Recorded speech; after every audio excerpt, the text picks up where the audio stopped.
Sige po, manatili po tayong nakatayo sa pagbasa ng salita ng Lord. Kung meron po kayong mga Bibles with you, please open it po sa 2 Corinthians chapter 2, verses 7 to 12. 2 Corinthians chapter 2, verses 7 to 12.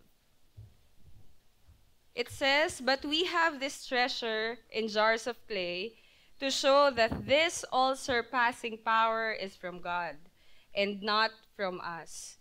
We are hard-pressed on every side but not crushed, perplexed but not in despair, persecuted but not abandoned, struck down but not destroyed.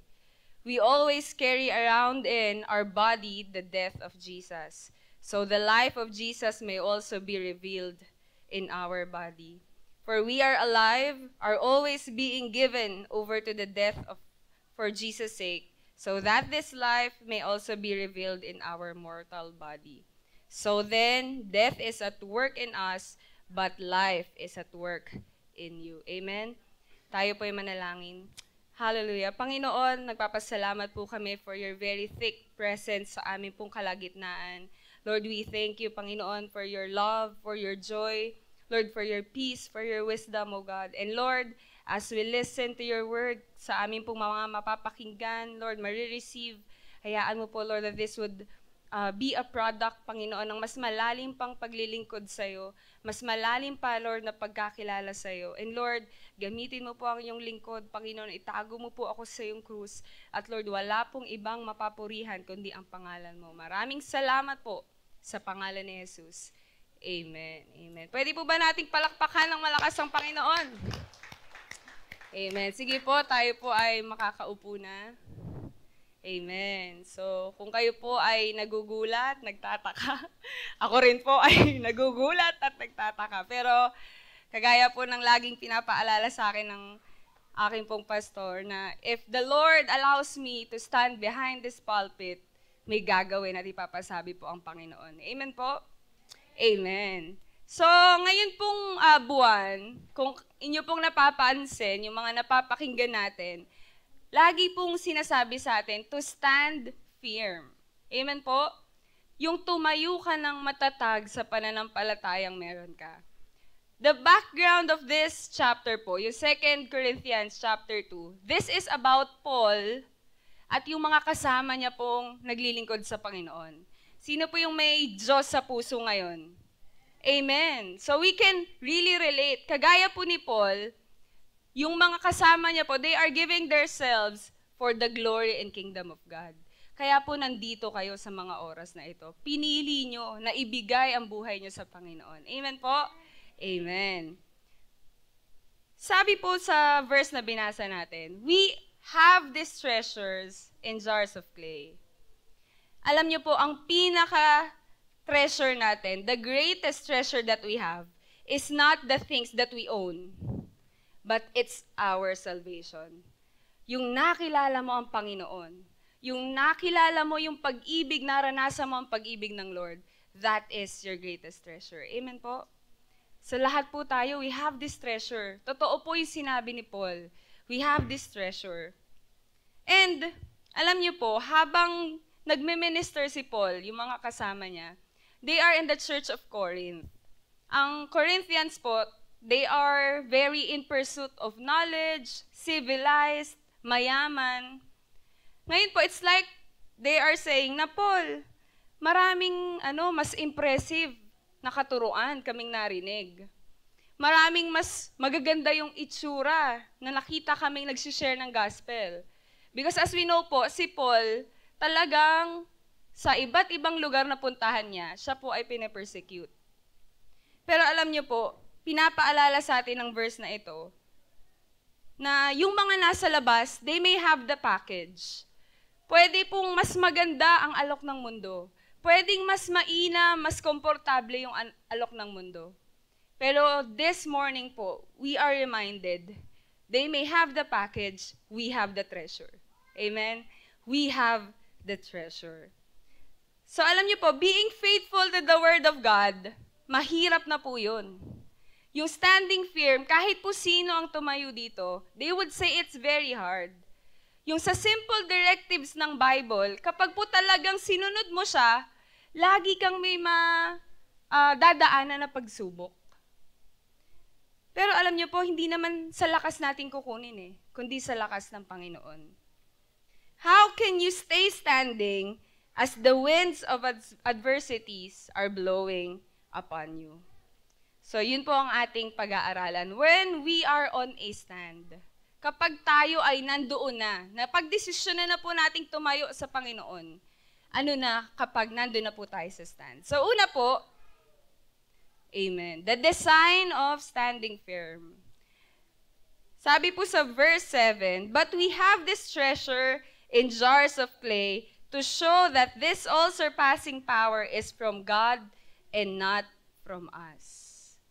Amen. Yun po yung disenyo ng standing firm. Letter A po is the container. Amen. Sino po yung nakakita na ng jars of clay? Yung mga si nanay, marami po siyang jars of clay sa bahay dahil plantita po siya. Sino po yung mga katulad ng nanay ko na plantita at marami pong mga paso? Amen. Alam niyo po, special po ba ang jars of clay? Impressive po ba ang jars of clay? Kung papipiliin ko po kayo, isang clay jar at isang porcelain na jar, ano pong pipiliin nyo? Yung porcelain. Ulit po, special po ba yung jars of clay? No, it's very common. Pero ano po yung sinasabi ng chapter na ito, ng verse na ito? It's a great passage of admitting that we, yung may mga treasure po, we are imperfect containers. We are not special. We are very common. Yet, nilagyan ka ng Lord ng treasure. Jars of clay lang tayo, we're very common. Kahit saan nga po nakikita natin ito. Kapag konting maling hawak lang, basag yan. But God chose you to have that treasure. You bear that treasure. And that what's make us remarkable. Yun po yung nagbigay ng value sa atin. Because we have the salvation that came from the Lord. Minsan po kasi, we're very elaborate na pagandahin yung container. Minsan po, we tend to put or beautify ourselves na nakakalimutan natin, hindi naman para sa atin ito. Hindi naman tungkol sa atin ito. Kagaya po nila Paul, marami silang pinagdaanan. Yung Diyos sa puso nila, yun lang po yung treasure nila. Yung Diyos sa puso nila, yun lang po yung nagpapabigay sa kanila ng lakas na magpatuloy. Yung Diyos sa puso nila, yun po yung nagmo-motivate sa kanila na umattend every Sunday. Na ipangalap ang salita ng Panginoon.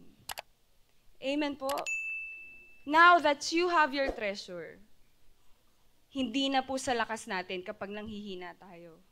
Kapag may pagsubok po, hindi na lang lakas natin. Kasi you know that you are a jar. And what makes you valuable is the treasure in it. God still bears His message through us.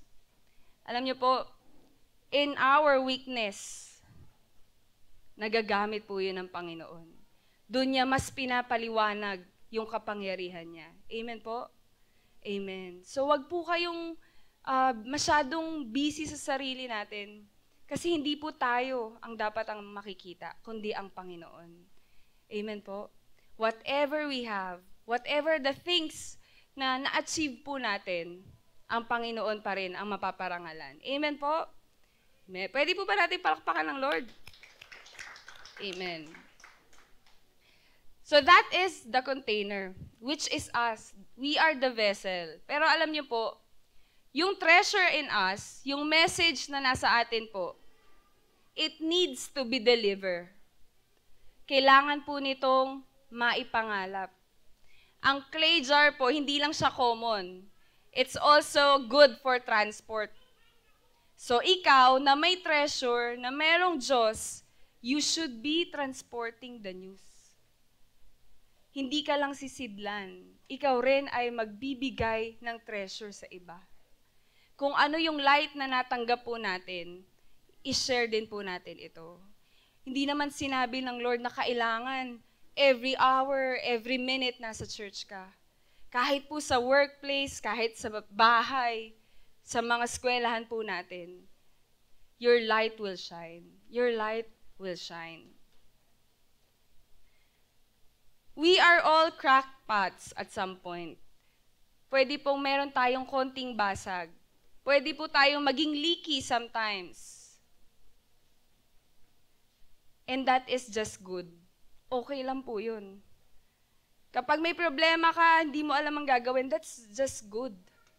Ilapit mo agad sa Panginoon. Ilapit mo agad dun sa nagbigay ng ilaw sa'yo. Amen po? You don't need to be anything.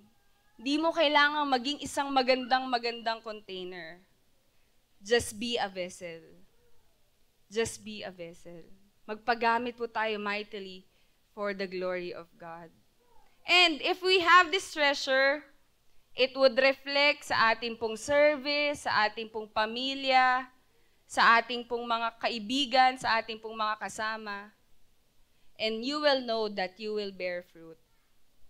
Amen? You will know that you will bear fruit. You have been saved to serve. You have been saved para magamit sa kaharian ng Panginoon. Amen po? You have been saved para meron pang iba ang makakilala sa Panginoon. Amen po? So that is the design of standing firm.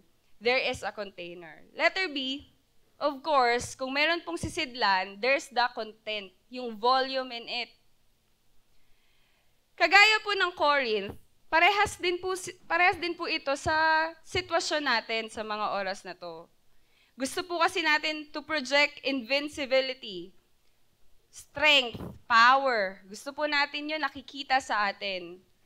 Parang feeling natin it's very necessary para po maging successful. We try to convince people na malakas po tayo. Kaya naman po ay we are very much serving the King of Kings. Mas matalino tayo kaysa sa iba. Pero yung message po ni Paul, it cuts directly dun po sa mga iniisip natin. Kasi grace lang po ng Panginoon. Mercy lang ng Panginoon that we are able to stand. Hindi po natin kailangang alisin kung sino tayo. Kasi dun sa sino ka, kaya kang gamitin ng Panginoon. Kahit ano po ang nararanasan nyo, kaya kayong gamitin ng Lord. Amen po? Naiyak po ako naiyak po kasi si Ate Neddy. Ano po ako eh. We have the treasure. Meron po tayong content. At alam nyo po, kahit sinong lalaki o babae, yun lang naman yung kailangan. Ikaw meron ka na nun. Let it shine. Amen po? Let it shine. Pwede nyo po bang sabihin sa katabi nyo, you have a treasure. You have a treasure. You are a treasure sa mata ng Panginoon. Amen.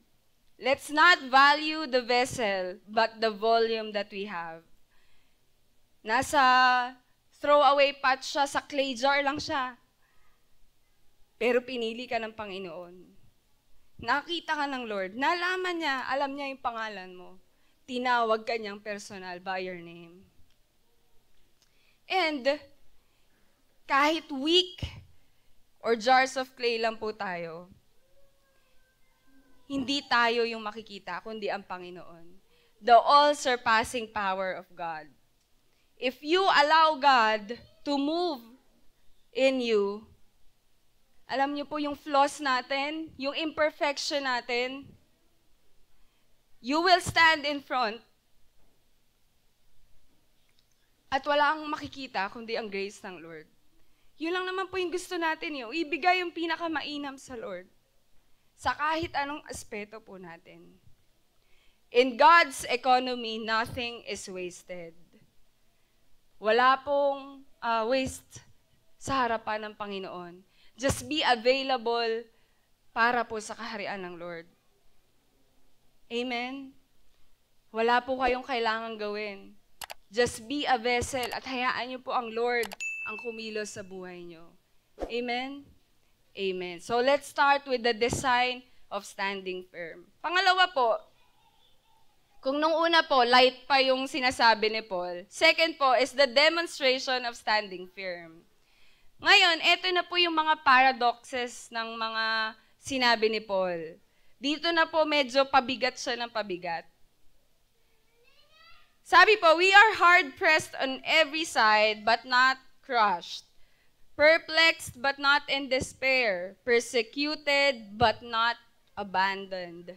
Struck down but not destroyed. Amen? Alam niyo po, lahat ng sinabi ni Paul, realities yan kapag tumatayo ka sa salita ng Panginoon.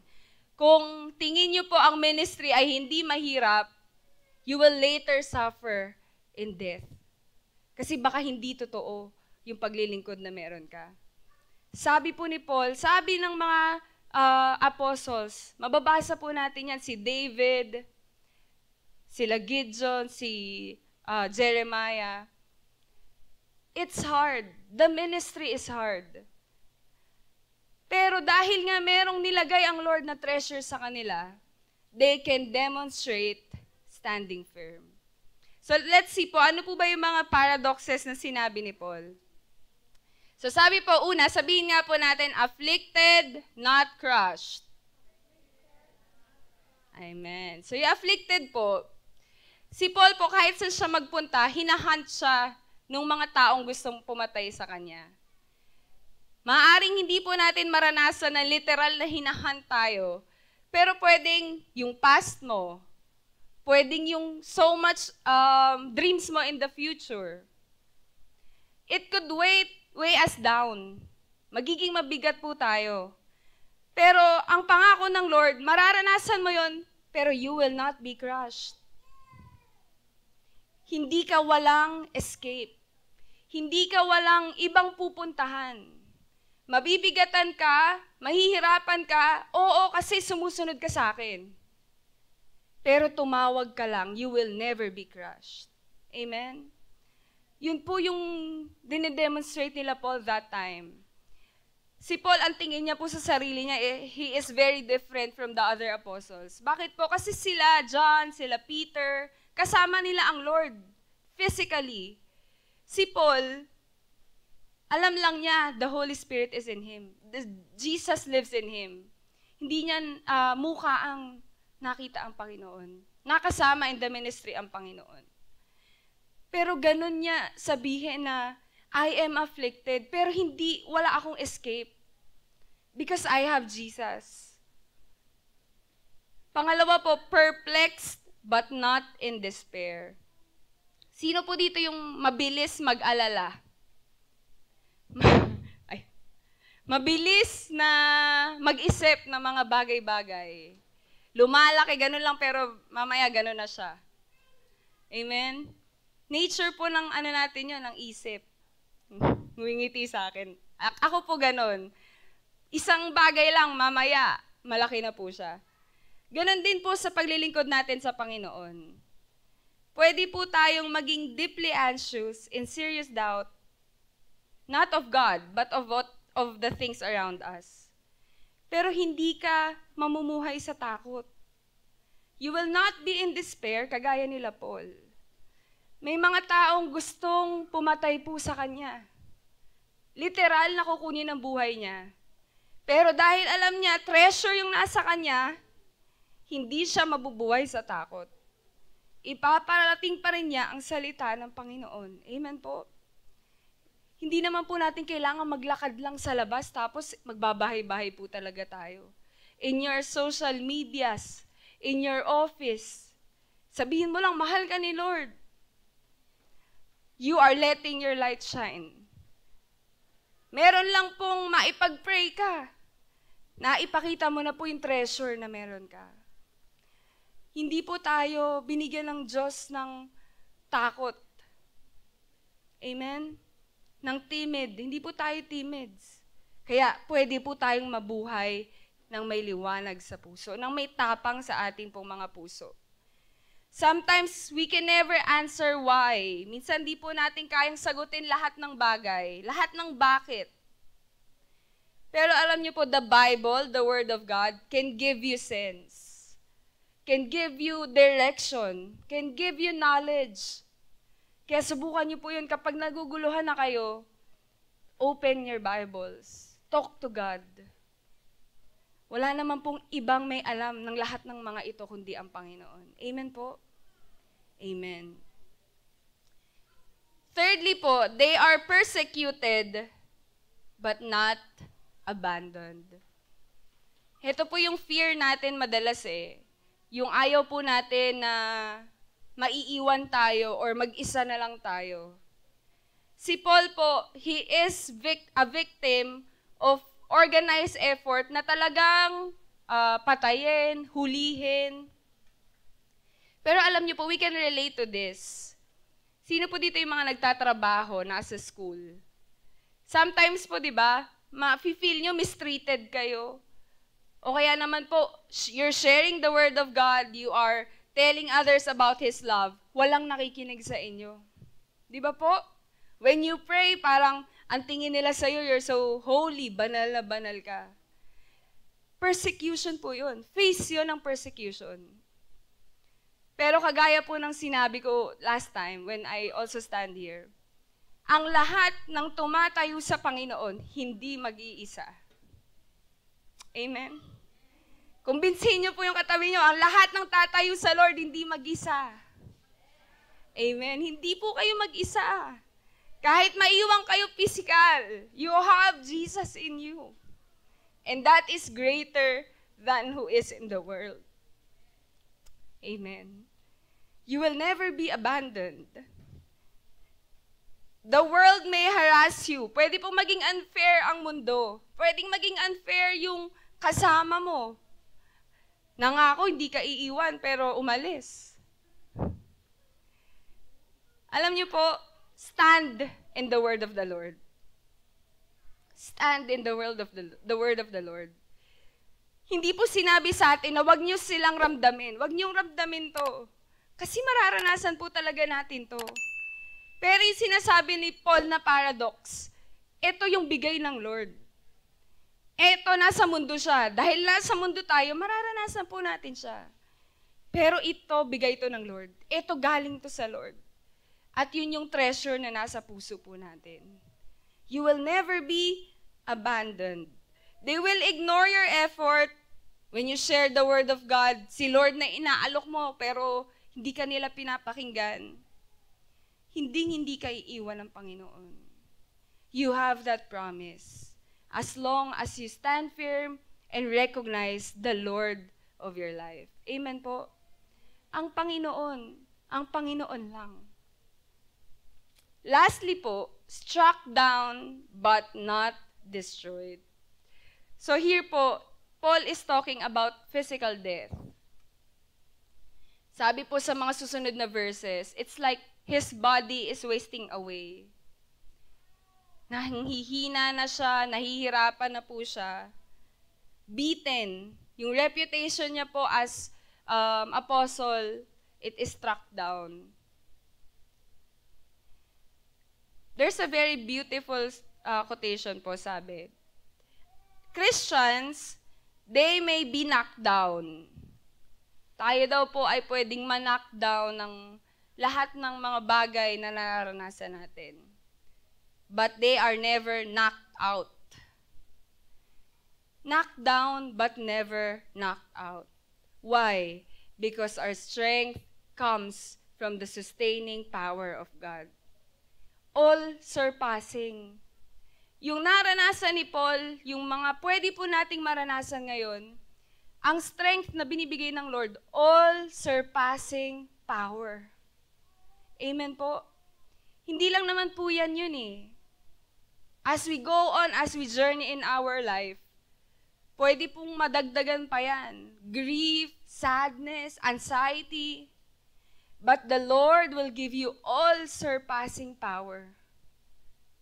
It will surpass.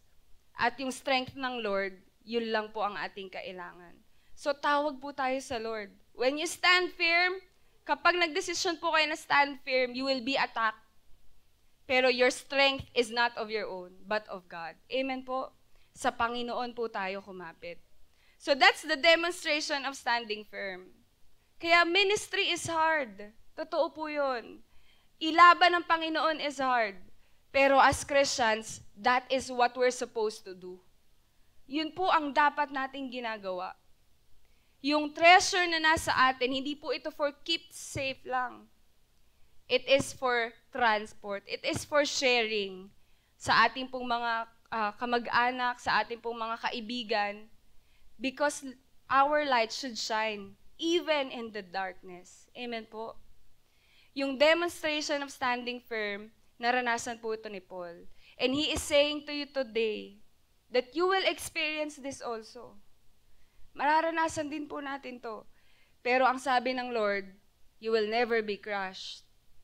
You will never live in despair. I will not abandon you. And you will never ultimately be destroyed. Kahit po we come to death, alam niyo po, that is a victory in us. Kasi makakasama natin ang Panginoon if we continue standing firm. We're actively working that as we die, we will inherit the everlasting life. Amen po. Kaya wag po tayong hihinto. Wag na po kayong huminto. Wag niyo na pong bitawan yung pananampalataya niyo sa Lord. Kasi at some point, di po natin alam ang mga bagay-bagay. So don't ever lose the treasure. Amen? Don't ever lose it. Doon po sa demonstration of standing firm, inisip ko po, bakit nagpapatuloy pa rin si Paul? Bakit wala pong sinabi sa Bible na merong nawala na sa church or merong umalis na sa kanya? Bakit patuloy pa rin nila sinishare yung Word of God? Kagaya po sa atin, bakit nandito pa rin tayo? Bakit tumatayo pa rin tayo? Alam niyo po, bakit in love si Paul sa ministry? Or bakit tayo nandito pa rin? Kasi po in our midst, nandiyan po yung evidence ng healing. Amen? In our midst, nandiyan po yung evidence ng provision ng Lord. Amen? Di naman po dapat tumiiyak ako. In our midst, nandiyan po yung evidence ng tao na lugmok, pero naglilikod pa rin sa Lord. Kaya ganun ka-in love si Paul sa ministry niya. And kaya ganun din po tayo eh. Alam ko po, each one of us, kaya ganun din tayo maglingkod.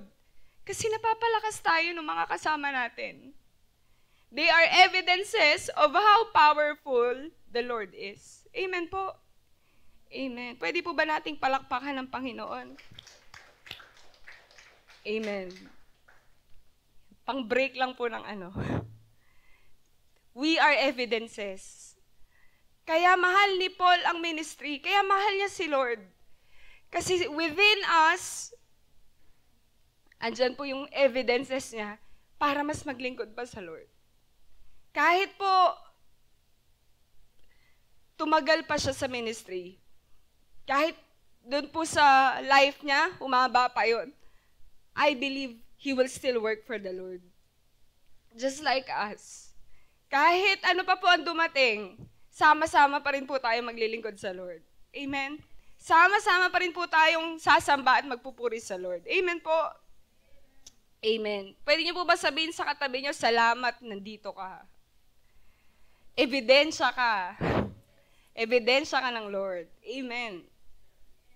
Amen. That is our treasure. The Lord can sustain us in disappointments. He will guide us when our thinkings are very clouded. And He will strengthen our spirits. And He has a promise. May pangako ang Lord. Kagaya nila Paul, meron silang pinapanghawakang pangako ng Lord. Lord, kahit dumaan kami dito, it's worth it. Kahit maranasan namin to, okay lang kasi makakasama ka namin. And that is what we wait for the coming of the Lord. Now, all of these things, we will have victory with Him. We will stand in victory kasama ang Panginoon. Those who have faith in God, kayo po, tayo po na may pananampalataya sa Lord, dumaan man ang apoy na sobrang mainit, fiercest fire, we will all come out as gold. Dumaan man ang pagsubok, kapag nanatili ka nananampalataya sa Lord, after nun, you will shine. You will be like gold. And we will bring glory to God. It's not for ourselves. Hindi tayo magsushine para sa sarili natin. But the power of the Lord alone. Yung pupuntahan ka ng mga kasama mo because the Lord is in you. Tatawagin ka nila para mag-pray because the Lord is in you. And alam niyo po, walang hihigit dun sa saya kapag alam mo na binabalik mo sa Lord lahat. Kahit ano pa po ito, it will all be worth it. Amen? Wag po tayong hihinto sa paglilingkod sa Lord. So una po, the design of standing firm, the demonstration of standing firm. Pangatlo po, the display of standing firm.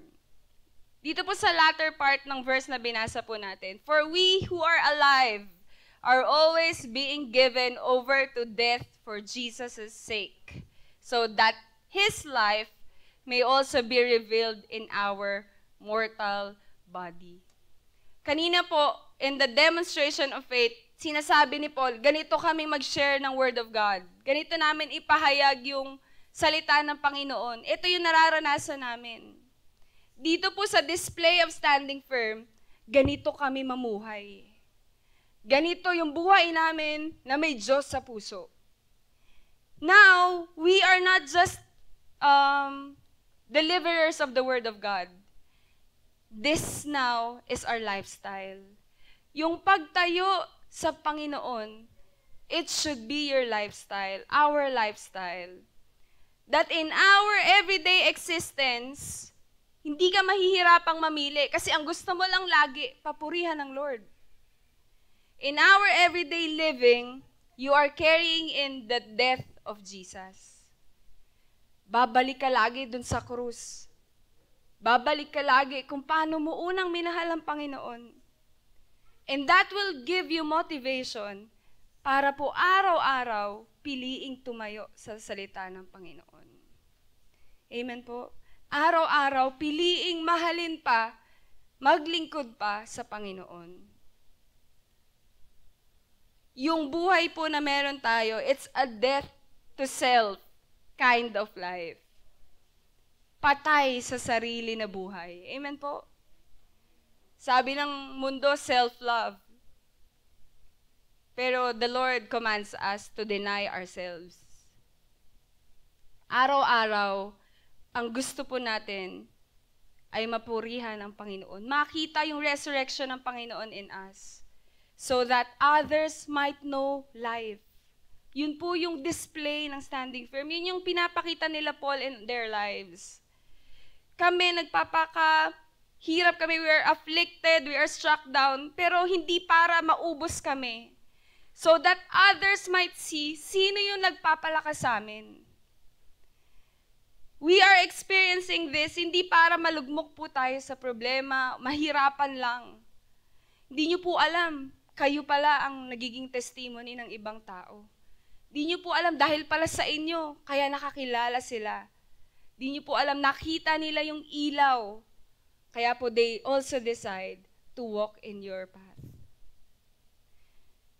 The treasure, the gospel, di lang po ito yung pinaniwalaan natin in the past. Di lang po ito yung tinanggap natin nung nakakilala tayo sa Panginoon. It also moves us to stand right now. Yung nakilala po nating faith, hindi lang siya nung unang beses mo nakilala ang Panginoon. Hanggang ngayon, it should move you to stand firm in the Lord. Amen po? Yung gospel that we have, yung treasure po na meron tayo, it animates us. Pinapalakas, pinapagalaw, pinapagpatuloy tayo nito para sa mas marami pang gagawin ng Panginoon. So stand in the Lord. Huwag po nating ipako ng ipako ang Panginoon. Let's go back to the cross so that we know why we have this life. What's the purpose of this life? Amen po. For we are alive, being given over to the death. So then, death is at work in us, pero life will be at work dun po sa mga kasama natin. Yung death ng Lord, pwede siyang nararanasan natin, kasama tayo nakakaranas nun, so that others might know life. So that others might know this treasure na meron po tayo. And alam niyo po, that's the ultimate goal ng pagiging Kristiyano. Yun po yung dahilan, bakit ka nilagyan ng treasure ng Lord? So that others may see the life of Jesus in you. Amen po? You can all be jars. Kaya po nating maging jars of clay. But your treasure is what makes you valuable. Yun po yung nagbibigay ng halaga sa atin. Yun yung nagpapaganda ng buhay na ito. And yun po yung pinanghahawakan ni Paul. That whatever this life may bring, it would still give glory to God. Amen po. So, una po, we have the design of standing firm. We are clay jars, but we have this treasure. Demonstration of standing firm, pinakita po sa atin ni Paul ano yung mga kahirapan na pwede po nating maranasan. Pero may pangako ang Panginoon. Laging may pangako ang Panginoon. Panghawakan po natin yun. And we have the cross, our display of standing firm. Amen po. For our conclusion po, ito po, I want this to be very personal. Kanina po, we talk about who we are. Ano yung design natin? We are nothing but dirt, mud, and clay. But inside of us is the most valuable treasure that any man or woman needs in this earth. Wala pong ibang kailangan ng mundo kundi ang Panginoon. Will you go and make disciples for Him? Will you be a vessel for the Lord? Amen po. Will you help the ministry? Will you be a partner of the ministry? Makakasama po ba tayo ng mga pastor natin? Because of the treasure that we have. Let your light shine and let it be shared to others. Amen po. Amen. Sige po, pwede po ba tayong tumayo lahat? And let's just close in prayer.